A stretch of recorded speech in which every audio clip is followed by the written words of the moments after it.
Welcome back to our channel. Today I want to bring you along and truly share with you, show you, kind of walk through what it looks like to plan and prep a unit study in our home. And I say plan and prep incredibly loosely. So if you're a very detailed, organized planner, this may not be the video for you. If you mamas who are very last minute, spontaneous, let's do this. I want to walk you through what it looks like putting together a unit study from the Gather Round Homeschool curriculum, specifically Intro to Psychology. I've had my eyes on this one for quite some time, and I'm really excited to get going on it. I want to share it with you guys.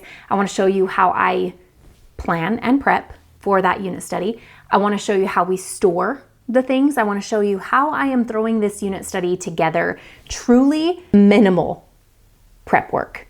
By the time this video makes its way to you all, we will be knee deep in this unit study.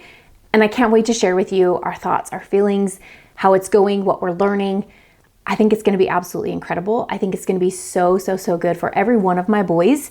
This is our first dive into like psychology, and having a high schooler, a ninth grader, I think it's come at the perfect time.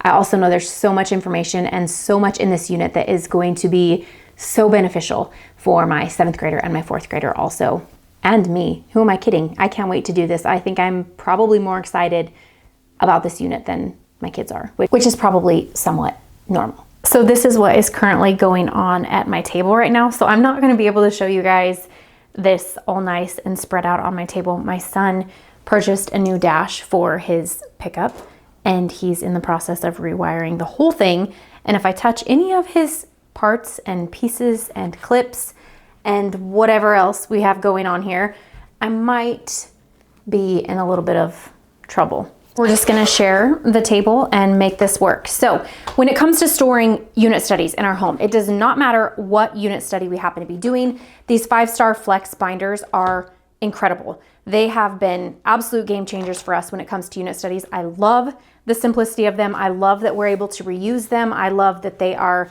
pretty bendy and foldy and not super hard like traditional 3-ring binders. I just really like them. They're super convenient, reusable.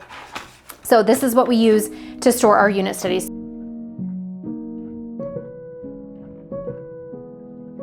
So I am using my Epson EcoTank printer. This is not the printer I've had all along. I've actually only had this printer for about 6 months.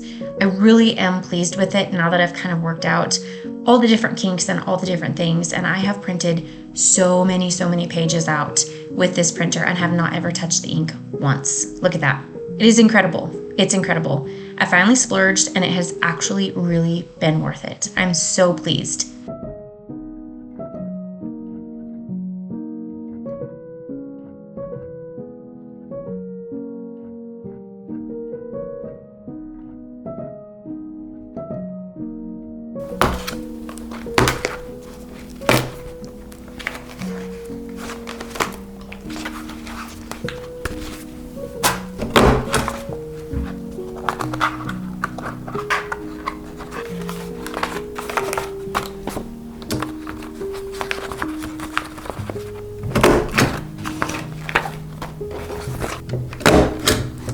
This is the actual journal that I printed all at once. And then right here we have the additional copies that I made for the boys. This is the origami emotion teller. I thought this would be fun.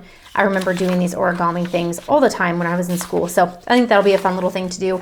For now, I'm going to line each boy's notebook with their journaling page and get those kind of set out and lined out so that those will be ready to go. I'm trying to get this set as best as I can for right now. I am almost out of paper. So that's going to pose a little bit of a problem, but I'm going to do what I can and then print the rest when we get the rest of the paper. The lighting in here is terrible, but I did have to go make some more copies of the psychology journal. And this is something that just so you know, like a little bit of encouragement here, you don't even have to print these pages out. You could have any kind of notebook or journal or whatever, even just discussions with your kids. You don't have to print out all the pages, so don't be overwhelmed by printing all the things. I am merely printing them out because I love them. I want to save them. These are like super special things to me. This whole book of curriculum, right? All these pages in unit study, nah. I'll save what I think I need to save or what I want to save. I don't keep a bunch of extras. But when it comes to those special, priceless, beautiful pieces, yeah, Mama's gonna be holding on to those for a while. Look at this. This is what I call a little bit of chaos.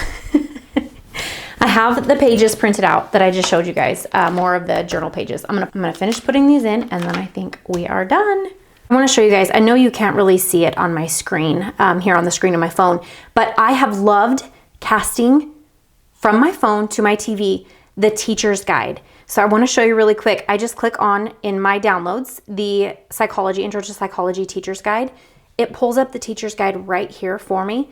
And on my phone specifically, I have an Android, a Samsung S something, I don't remember. They change constantly. There is this Smart View icon on Samsung phones. Click on this Smart View icon right here, and that is what allows me to cast this to my TV. I want you to know our TV is old. This TV we have is probably 10 years old. It's a Polaroid, I don't even know what, but it works for the Smart View option. So if you have an updated TV in your home, smart TV, this will be probably so much easier for you, but this is how we do it. I click the Smart View, ever having to print this guide out.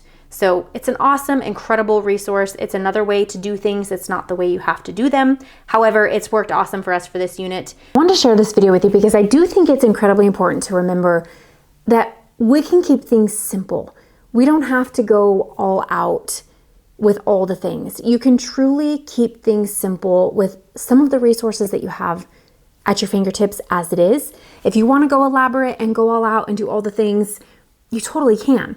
But we can also keep things simple and just use what has been given to us in the curriculum that we are provided with, the things that we have purchased, like unit studies from Gather Round that come with a plethora of resources for us. They've done the background work, which is why I love these unit studies.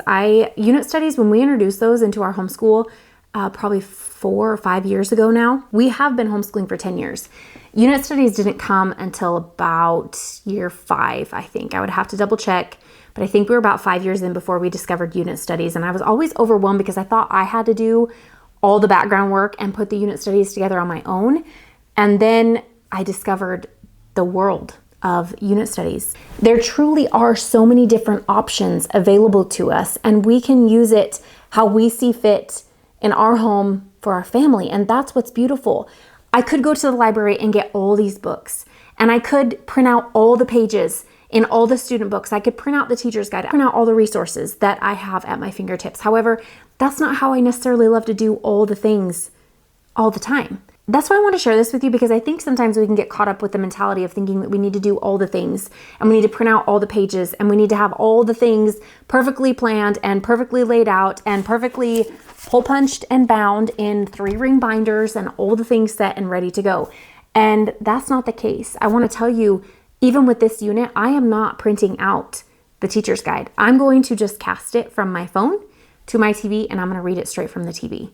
I'm not even going to print that out. Like, it's not necessary unless you want it to be, right? So remember that. I hope this video gives you some encouragement in the flexibility in your homeschool. Remember, we can be flexible. We can use things how we want and to fit our needs and to fit our homeschool style and to fit the needs of our children. A lot of the stuff doesn't have to be printed out and put in a pretty little 3-ring binder and have it all laid out for your kids. Some of these things are conversation pieces. Some of these books and videos and things that are at our fingertips through links and stuff in the teacher's guide, we can just pull up and watch online together as a family. That's the whole point of this, to create conversation, to dive down rabbit holes and spend as much time as you want down there. Yes, I love doing the paperwork. Yes, I do appreciate the worksheets and all the things that have been laid into that, but it's not everything to me. I don't measure the success of our homeschool day based on how many worksheets we complete or how many worksheets we accomplish. That's not, to me, how success is measured in our homeschool for each given homeschool day. I now have each individual level per child, the level that they're going to be completing. In the Intro to Psychology unit study, I have them all bound and ready to go. Their prayer journal as well as their seat work in here. I don't worry so much about the seat work. It's just extra fluff for the most part. I do love the copy work and the verses, though, I will say. Yeah, everything is ready to go. We are ready to get started on this new unit study in our homeschool. This video has encouraged you and reminded you that it is okay to be flexible in your homeschool and to bend and shift and make things work just the way you want them to work. Thanks for watching. I'll catch you in our next video. Bye.